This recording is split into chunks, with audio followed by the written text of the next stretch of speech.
Sêneca, o filósofo grego, ele dizia que um dos vícios que mais bestializa o ser humano não é a lascívia, não é a glutonaria, e não estou me defendendo não. Não é a imoralidade. Sêneca diz que um dos vícios que mais bestializa o ser humano é a ingratidão. Porque ele completa: até um cão abana o rabo ao seu dono quando lhe é alimentado. Somos piores que os animais quando não cultivamos um coração grato, quando não cultivamos a virtude da gratidão. Somos verdadeiros monstros. A monstruosidade da ingratidão é talvez algumas das coisas que mais nos fere. Você certamente tem a história de alguém que foi profundamente ingrato com você. Eu poderia fazer deste sermão um sermão de lamúria, contando histórias e mais histórias de pessoas que foram alvo do meu investimento pastoral, de pessoas que foram alvo do meu cuidado, pessoas que de repente falaram assim: quer saber de uma coisa? Vou embora, não quero mais nem saber desse negócio de evangelho, não quero mais saber desse negócio de andar com Deus, vou embora. Você que é pai, você sabe o quão dura é a ingratidão de um filho, né? Eu, recentemente, tive que lidar com uma situação com a Bela e a Antonella lá em casa, muito simples. A Antonella, ela teve alguns episódios recentes de terror noturno. É aquele episódio em que a criança, de repente, acho que por causa de um pesadelo ou alguma coisa, ela acorda desesperada. Ela grita, ela berra a alma. E é uma coisa desesperadora para um pai de primeira viagem, acredite. Você está dormindo e de repente a babá eletrônica toca porque a tua filha está no berço berrando desesperada como se tivesse um monstro dentro do quarto. E nos episódios de terror noturno da Antonella, a Isabela tem terror noturno porque eu ronco do lado dela. Mas os episódios de terror noturno da Antonella, eu fiquei responsável de ir lá e acudir a Antonella. Então, em algumas ocasiões, ela começava a berrar, chorar e tudo mais. Eu corria no quarto, pegava a Antonella no colo e ficava com ela sentado sabe aquela poltrona de mãe de quarto de criança? Sentava naquela poltrona, olha o meu tamanho. Botava a Antonella já não está mais tão levinha não, ela já tem uns 15 quilos já. Eu boto ela no colo aqui, fico com ela, até ela acalmar e conseguir dormir novamente. Acredite, isso não é um processo de alguns minutos. São horas. São horas. Aí eu boto a Antonella no colo, oro com ela, falo: Jesus está aqui, Jesus cuida de você, filha. O Deus, nosso Senhor, Ele nos protege, Ele faz com que os seus anjos acampem ao redor daqueles que o temem. Você não precisa temer, papai está aqui, mamãe está aqui, e o Senhor Jesus guarda você, filha. E ela vai acalmando, ela vai acalmando, ela vai acalmando, e ela dorme. Aí eu boto ela de volta no berço, e no dia seguinte, eu vou lá ver se está tudo bem quando ela acorda. Ela nem lembra que ela teve o episódio de terror noturno. E aí vou eu e Isabela, porque como ela teve uma noite difícil, vai eu e a Isabela, a gente corre para o quarto, né? E aí quando a gente chega no quarto, fala assim: bom dia, filha. Ela: bom dia, papai. Bom dia, mamãe. Vem com o papai. Ela diz: não. Ah, miserável. Tu vai ver a próxima. Se uma coisa banal como essa já é razão, a Isabela vira e fala assim: tá vendo? É mãe. já é suficiente para, falar, pô, que chato. Não cria intriga, tá tudo bem lá em casa, vou continuar casado, tá tudo certo. Mas se uma coisa tão banal como essa já é suficiente para mexer com os nossos brios, quanto mais uma ingratidão de alguém que foi alvo de cuidado, de sacrifício, de generosidade da nossa parte. E olha, meus irmãos, que todos nós, quando fazemos e praticamos essas coisas, todos nós estamos contaminados em alguma medida pelo pecado. Agostinho, ele diz que até as melhores e mais belas e mais bonitas das obras que nós praticamos, até essas estão contaminadas pela mácula do pecado. Mas nós somos capazes de praticar algum bem. E muitas vezes o que nós recebemos em troca é indiferença, é ingratidão e tudo mais. E como isso nos machuca, e como isso nos fere. Esse salmo que eu acabei de ler com vocês, ele é um salmo que convida o povo de Israel a praticar a virtude da gratidão. Porque se a ingratidão, ela bestializa, a gratidão, ela humaniza. Se a ingratidão bestializa, a gratidão é um processo de humanização. A gente não vive nesse mundo falando, precisamos de mais humanidade. A gente não vive nesse mundo dizendo, puxa vida, a guerra na Ucrânia. Recebi agora há pouco, da Reuters, né? Chegou uma notícia de que acusaram um ataque russo ali na Ucrânia que matou um bebê de colo. Eu fiquei indignado com aquilo. Eu fiquei frustrado com isso. Eu fiquei injuriado. Eu falei, Senhor, por que esse mundo está de cabeça para baixo? Esse mundo ele é perito em nos ferir, em nos machucar. Esse mundo ele é um caos. Esse mundo é a prova da nossa natureza pecaminosa. Aí a gente olha para a guerra da Ucrânia e a gente diz assim, precisamos de mais humanidade. Não sei se você viu a abertura da Copa, o pessoal falando de direitos humanos, né? Sejamos mais humanos, tenhamos cuidado dos que estão necessitados, tenhamos cuidado dos oprimidos, etc. e tal, etc. e tal.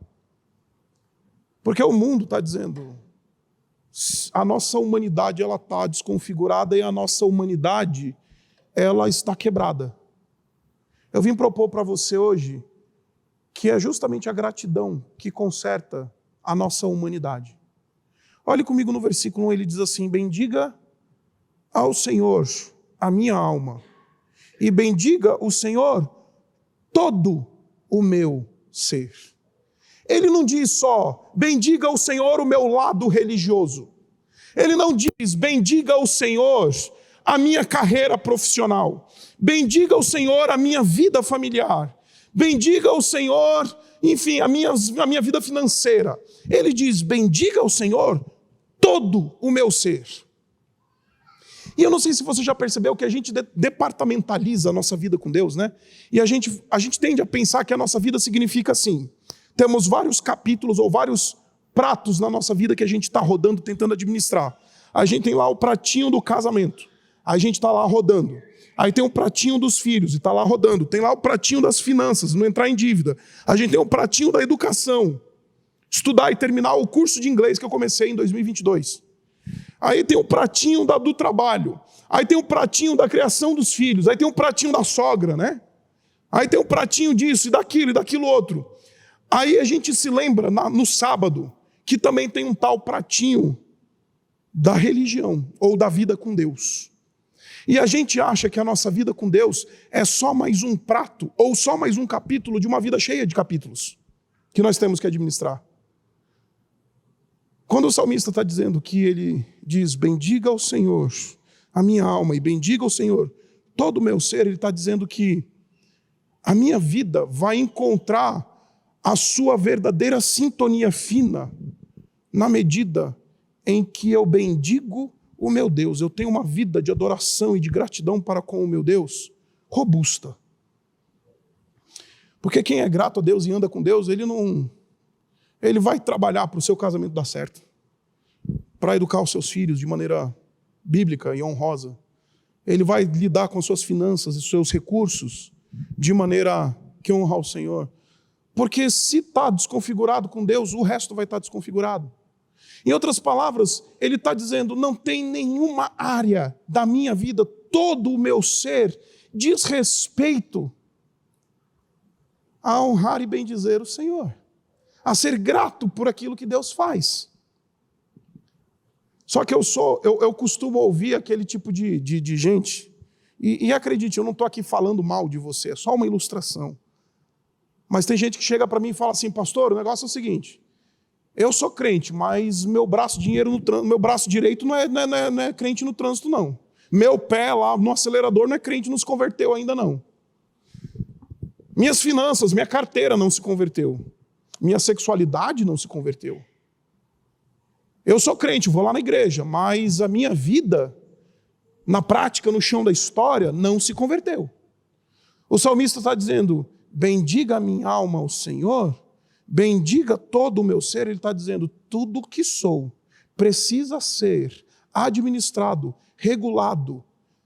A sintonia fina de todas as áreas da minha vida, ela acontece na medida em que eu ando em intimidade com Deus. Agora, mais do que isso, ele diz todo o meu ser.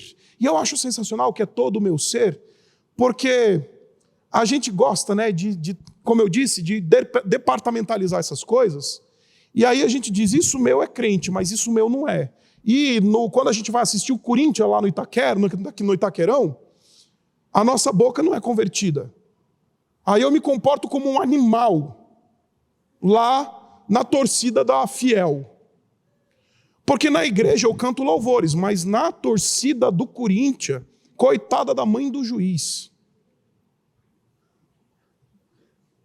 Lá eu sou um bestial. Eu sou um bestial quando eu sento para comer. É o meu caso, meu pecado, da gula. Eu sou um bestial quando eu lido com as minhas finanças. Eu sou um animal quando eu trabalho movimentos na minha vida que são completamente desregulados, estão completamente fora de controle, simplesmente porque todo o meu ser não foi submetido à administração do bem-dizer ao Senhor com todo o meu ser. Por isso, gratidão é uma virtude que nos humaniza.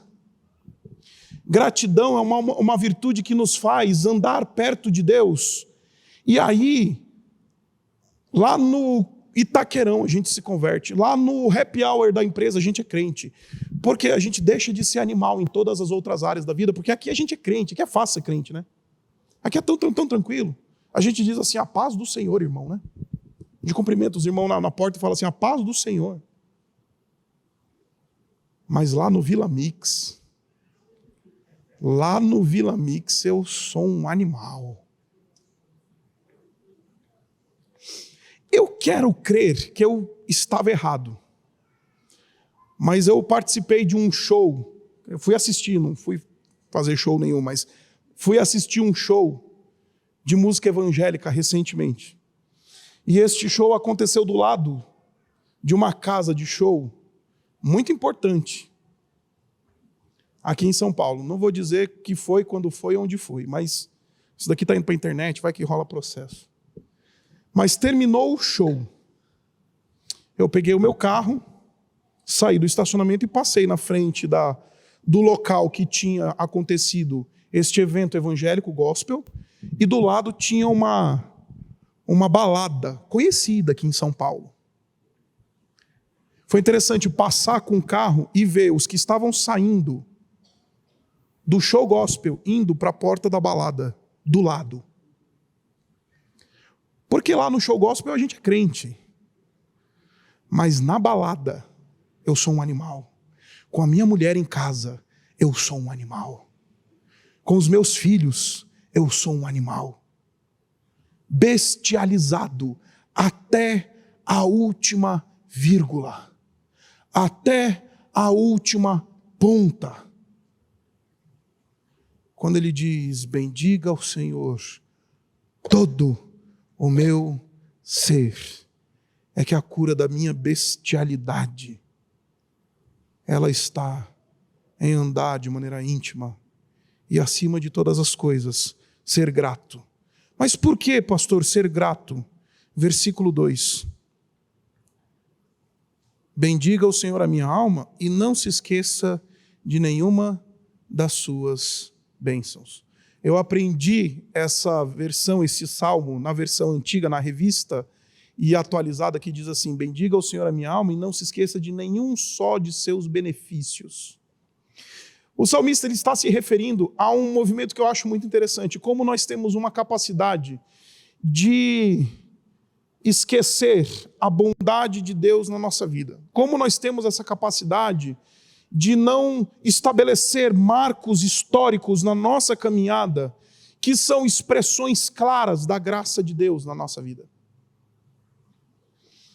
Visto que nós somos um povo desmemoriado, a gente precisa ser convidado pelo Espírito de Deus a se lembrar, num culto de ação de graças, daquilo que Deus fez, porque a gente precisa botar pedra na história, botar pedra na jornada, para que quando a gente passar pela pedra, a gente fale assim: olha só, quero lhes lembrar da jornada de Josué, que tinha herdado a liderança de Israel depois que Moisés ele morreu, e eles estavam atravessando o Rio Jordão para adentrar a região ali da Palestina, que era o lugar da conquista.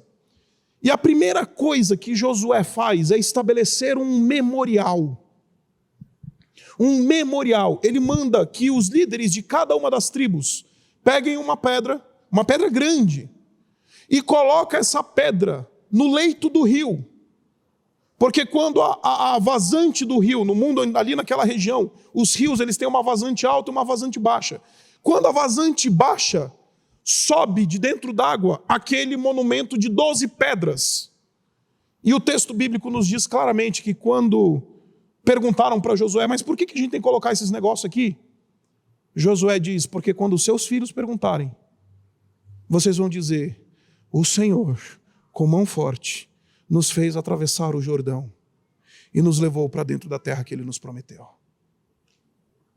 Nós precisamos estabelecer marcos na nossa história que nos lembrem, porque a nossa natureza corrompida, ela é absolutamente desmemoriada.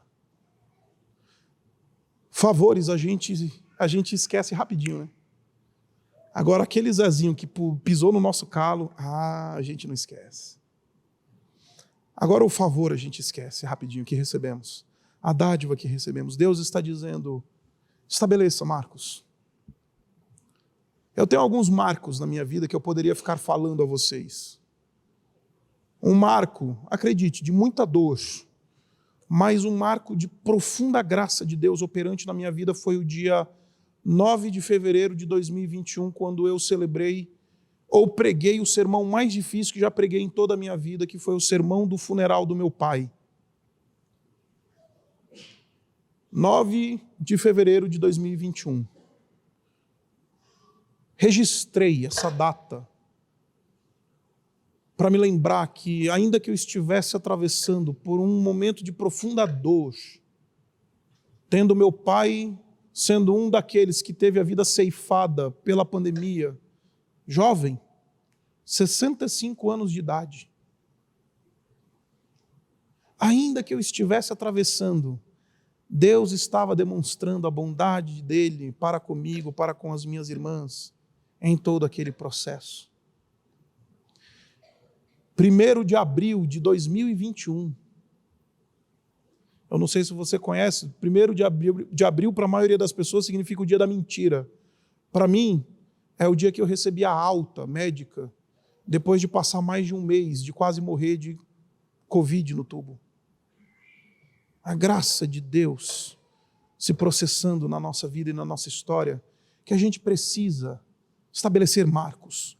Os norte-americanos eles têm uma expressão que eu gosto muito, eles falam de milestones. São pedras colocadas ao longo das milhas, né? Que você registra alguma coisa que aconteceu. Milestones. A gente não tem essa expressão, uma tradução para essa expressão. Marcos históricos, talvez seja a melhor tradução para essa expressão, mas ela não capta tudo aquilo que essa expressão em inglês ela diz. Como eu e você, nós precisamos lidar com essa falta de memória carnal que nós temos, de nos esquecer que se nós chegamos hoje aqui, é porque a graça de Deus ela tem sido abundante todo dia na nossa vida. Mas pastor, eu estou passando por uma situação tão difícil, estou enfrentando algo difícil, eu estou lidando com algo complicado, meu marido, eu não consigo conceber a ideia de virar o ano casado com meu marido, pastor. Foi o que eu ouvi recente. Eu não consigo conceber a ideia de virar o ano trabalhando com o par que eu tenho no meu trabalho. Eu falei, eu sei. Ainda que não esteja fácil. Deus, Ele está conduzindo a nossa jornada. E a gente vai colocando, sendo chamado a colocar memoriais na nossa jornada. O que você fez aqui agora há pouco é um marco histórico. O que você ainda não fez e vai fazer daqui a pouco, isso é um marco histórico. O que na sua vida que você olha? Outro dia eu estava olhando e falando assim, Senhor, eu vou pregar um sermão sobre gratidão, me ajuda a ser grato, deixa eu começar praticando aqui. Eu comecei a olhar as coisas da minha casa e falei, Senhor, me dá razão para eu ser grato, eu preciso procurar. Aí até que eu recebi o testemunho interno do Espírito Santo e falou assim comigo, tudo que você tem é expressão da bondade de Deus, você não precisa procurar. Tudo que você tem, absolutamente todas as coisas que Deus te deu, absolutamente tudo que Deus fez, é expressão da bondade e da graça de Deus. Não se esqueça de nenhuma de suas bênçãos. Porque acredite, a ingratidão, ela apaga memórias. A gratidão estabelece marcos históricos. A gratidão estabelece marcos na nossa alma que a gente coloca na pele como uma cicatriz. E aquilo deixa marcado algo que nos fez. Por isso essa noite eu vim convidar você a estabelecer marcos históricos. Para terminar, o texto diz alguns dos benefícios que Deus nos deu. Em primeiro lugar, nós recebemos o perdão de pecados. O perdão de pecados, ele diz, é Ele quem cura, perdoa todos os seus pecados e cura todas as suas doenças. Sim, nós recebemos o perdão e a cura perfeita e plena vai acontecer na glória, no dia que fomos revestidos de incorruptibilidade.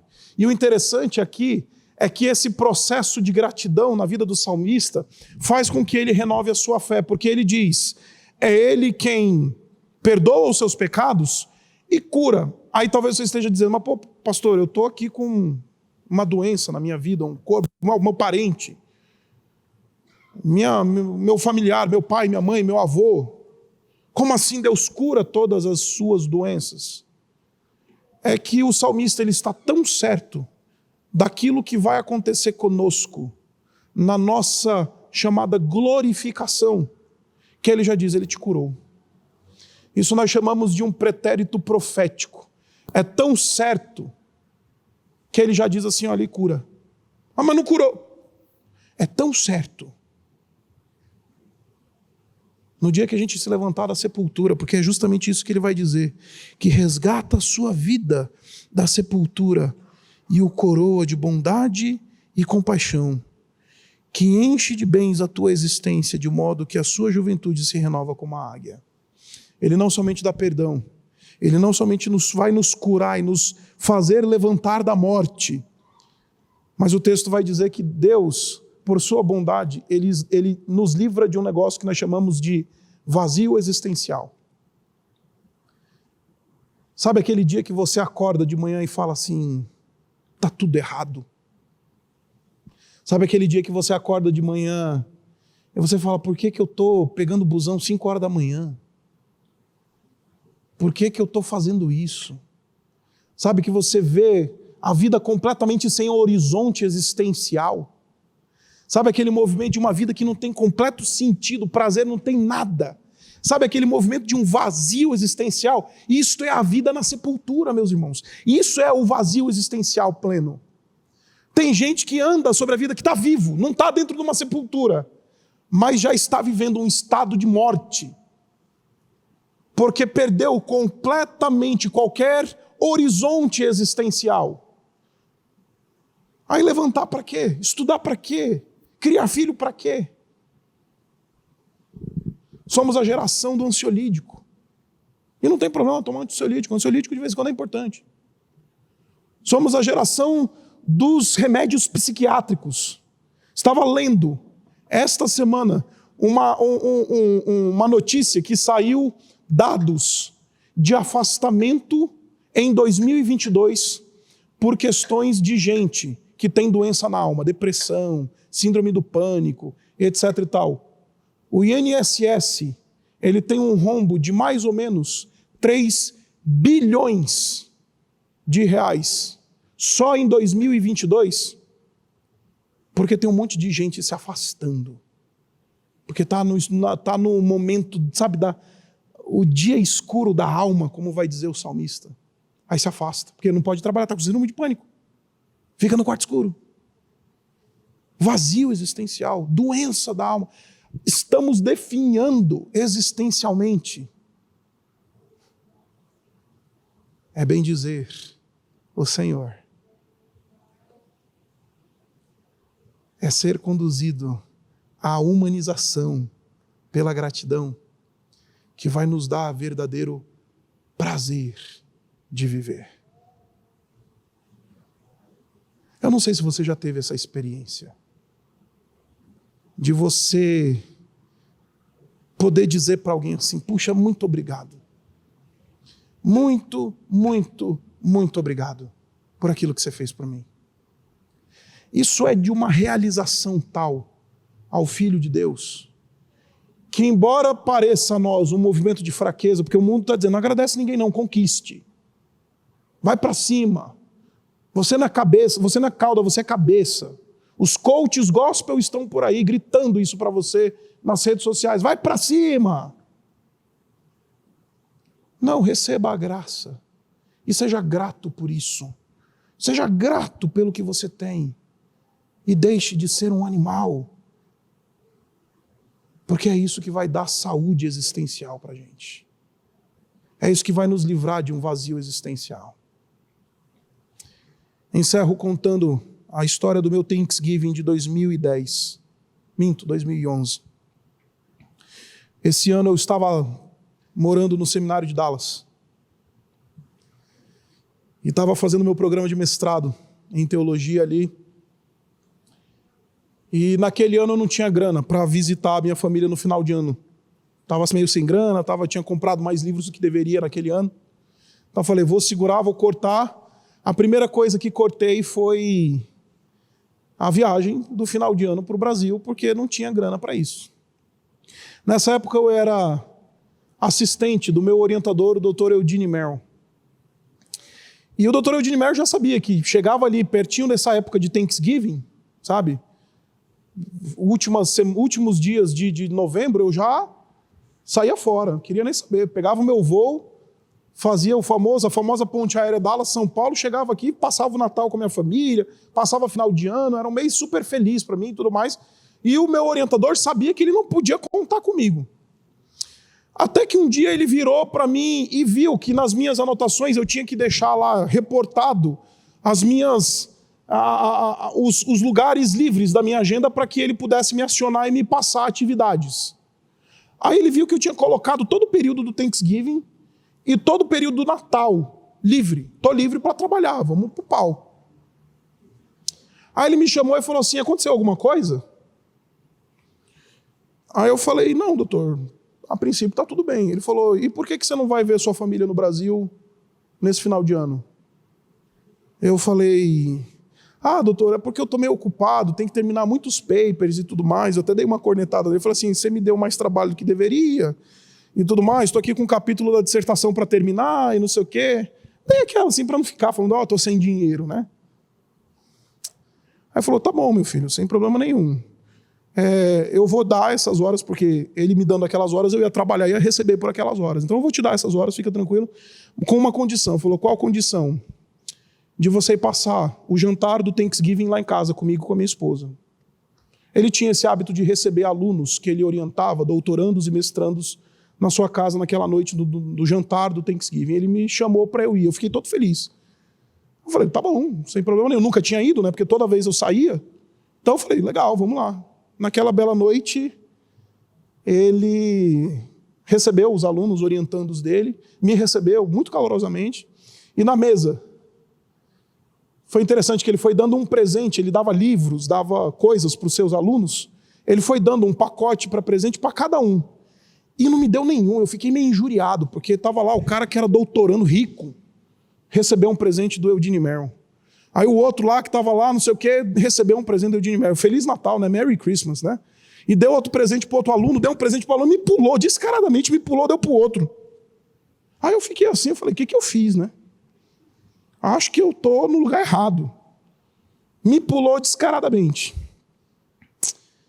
Enfim, terminou a festa, eu fiquei meio borocochô, fiquei meio assim, meio sem graça. O pessoal foi embora e falou, não vai embora não, fica aqui.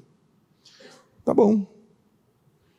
Aí ele virou para mim e falou assim, eu tenho um presente para você. Eu e minha esposa, nós temos um presente para você que a gente não queria dar para você na frente dos demais alunos. Aí eu falei, e o que é, doutor? Ele falou assim, toma esse envelope aqui. Eu abri o envelope, eram passagens de ida e volta para o Brasil para eu passar o Natal com a minha família. Por que eu estou contando isso? Porque eu agradeci o Dr. Eugene Merrill. Eu falei, muito obrigado, Dr. Eugene Merrill. Muito, muito obrigado. Mas sabe onde é que estava a minha mente? No céu, dizendo, bendiga a minha alma ao Senhor. Não o Dr. Eugene Merrill. O Dr. Eugene Merrill foi um instrumento da generosidade. Mas bendiga a minha alma ao Senhor. E não te esqueças de nenhum só dos seus benefícios. Abaixe sua cabeça e vamos orar. Obrigado, Pai. Obrigado porque em Jesus nós temos a máxima das generosidades. Tu não poupaste o teu próprio filho que se entregou por nós, que deu a sua vida, derramou o seu sangue, recebeu os açoites que eram devidos a nós, morreu a morte que era devida a nós, para que nós pudéssemos ser cobertos de razão de viver. Ah, Pai, como é precioso poder encontrar preenchimento existencial. Como é precioso ser restaurado de um movimento de bestialidade pela via da gratidão. Como é precioso, Pai, ver que o Senhor quer nos fazer humanos, na medida em que o Senhor nos produz gratidão no coração. Ah, Pai, não permita que a gente transforme esse tempo de Natal, de festas, de mesas fartas, de presentes caros, em mera celebração. Ah, Pai, celebramos Jesus, o Teu Filho. Celebramos a Tua generosidade para conosco. Ajuda-nos a colocar marcos históricos na nossa vida, que nos lembrem claramente da Tua bondade sobre nós. Ajuda-nos a marcar no coração, na mente, na pele, onde quer que seja, a Tua provisão e a Tua bondade sobre nós, superabundante. E Pai, nos conduz, nos livra de sermos bestiais em nossa espiritualidade, porque precisamos desesperadamente de Ti, nos conduzindo a uma gratidão genuína, nos conduzindo a bendizer o Teu próprio nome. Louvado seja o Teu nome. Gratos por Jesus nós somos. Amém.